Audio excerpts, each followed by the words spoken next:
बल्कि समंदरों से भी गहरा है, बंद बंद और गुदे गुदे को चीरता चला जाता है। तो हमारा जो आज का कलाम है, हम पिछले संडे सुन रहे थे तासीरों के बारे में कि तासीरें किस तरह से असर करती हैं।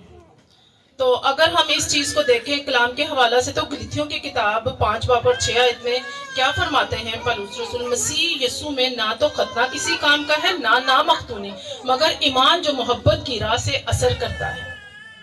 अगर कलाम के हवाले से हम देखें तो मोहब्बत, उम्मीद और ईमान ये तीनों दायमी हैं। और पौलुस रसूल ने भी बड़ी खूबसूरती से इसके हवाले से हमें सिखाया भी कि अगर हम मोहब्बत रखते हैं और हमारे अंदर ईमान नहीं है तो फिर भी हम नाकाम हैं। अगर ईमान है, उम्मीद नहीं, तो हम नाकाम हैं। लेकिन ये तीनों चीज़ें हमारे अंदर जब दायमी हो जाती हैं, हम पूरी तरह से हमारे अंदर आ जाती है, तो फिर इसका भी एक स्टेप है, स्टेप बाय स्टेप हमें इसके साथ चलना है। खुदा ने जब आदम ने गुनाह किया तो खुदा को ज़रूरत पड़ी इंसान को सिखाने के लिए, तो खुदा ने क्या किया, फिर शरीयत को भेजा। जब खुदा ने पुराने अहदनामे में शरीयत को भेजा तो लोग शरीयत पे पूरी तरह से चल नहीं सकते थे। शरीयत के 10 हुक्मों पे प्रॉपर चलना उनके लिए बहुत लाजम था। अगर उनमें से कोई एक हुक्म भी छूट जाता तो क्या होता, वो सारी शरीयत उनकी ज़िंदगी में जो होती सज़ा के लायक बन जाती, यानी कि वो फिर सज़ा भुगतते उसकी, वो पूरी शरीयत पर नहीं चल सकते थे। तो फिर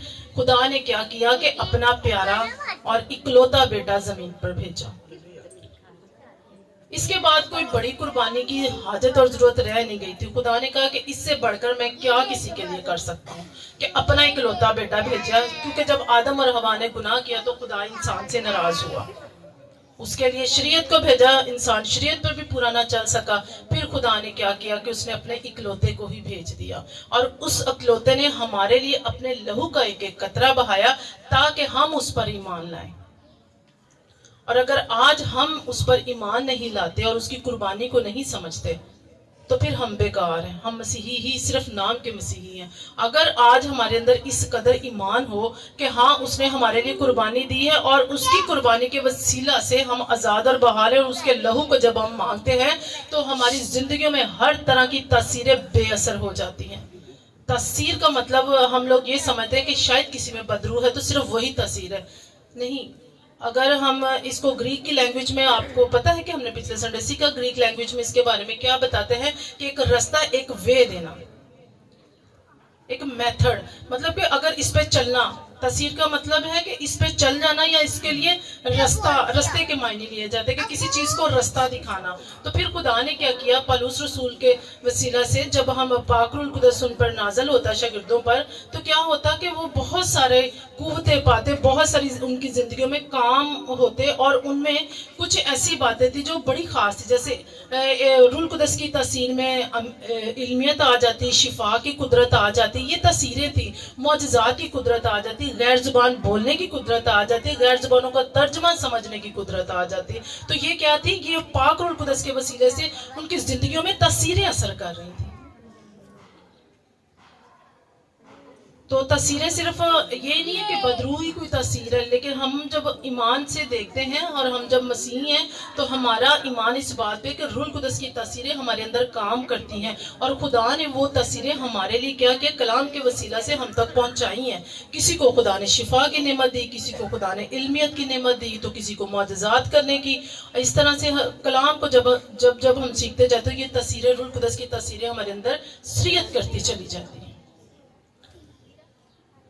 फिर खुदा ने क्या कहा कि ईमान, मोहब्बत, उम्मीद, ये तीनों क्या है, दायमे, लेकिन इनसे अफजल क्या है, मोहब्बत। क्यों अफजल है? क्योंकि वो खुदा के अंदर से निकली। ईमान तो हमारा अपना काम है कि हमने ईमान रखना है तो हमारे लिए वो हो जाना है।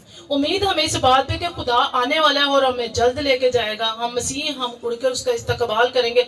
लेकिन मोहब्बत जो खुदा के अंदर से हमें मिली, इसलिए मोहब्बत को खुदा ने अव्वल दर्जा दिया और इन सब से बढ़कर कहा कि मोहब्बत सबसे बढ़कर है, क्योंकि वो खुदा ने इससे बढ़कर क्या मोहब्बत करता कि अपना इकलौता बेटा बख्श दिया। और उसने इससे बढ़कर क्या मोहब्बत करनी थी कि आसमान को छोड़कर जमीन पर आ गया, تاکہ وہ اپنے لوگوں کے لیے جان کو قربان کرے، اپنے لہو کو بہائے اور ہمیں آزاد اور بحال کرے۔ ہم جب اس کے لہو پر ایمان لے آتے ہیں تو ہماری یہ امید ہوتی ہے کہ ہم نے اس کو اپنی زندگی میں اپنا لیا، اور ہم اس کے ساتھ اس بات پہ امید رکھتے ہیں کہ ہم آسمان پر جائیں گے۔ لیکن ان سب کے ساتھ ہمیں ایک دوسرے سے محبت رکھنی ہے، خدا سے محبت رکھنی ہے، کیونکہ محبت خدا کے اندر ہمیں ملتی ہے۔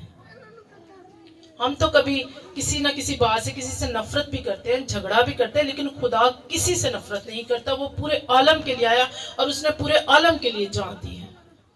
تو اس سے بڑھ کر محبت کی کیا مثال ہو سکتی ہے کہ کوئی اپنا اکلوتا بیٹا ہی دے دے۔ ہم تو کسی کے گھر 2-4 دن ہی اپنے بچے کو بھیجنا پسند کرتے، اور اس نے کیا کیا؟ اپنے بیٹے کی جان ہی دے دی۔ بے شک وہ زندہ کرنے کی قدرت رکھتا تھا، وہ تیسرے روز مردوں میں سے جی اٹھا، لیکن محبت تو دکھائی۔ تکلیف تو اس نے پوری لی نا، تاج تو اس نے کانٹوں والا پہنا، سلیب بھی لی، مصلوب بھی ہوا، تماچے بھی کھائے، کوڑے بھی کھائے، عمل سارا ہوا، بے شک وہ تیسرے روز مردوں میں سے جی اٹھا۔ یہ ہمارے پر فضل تھا۔ تو آج کے کلام کے وسیلہ سے خداوند آپ کو بہت برکت دے۔ خداوند کے پاک کلام کے پڑھے سنے جانے پر خداوند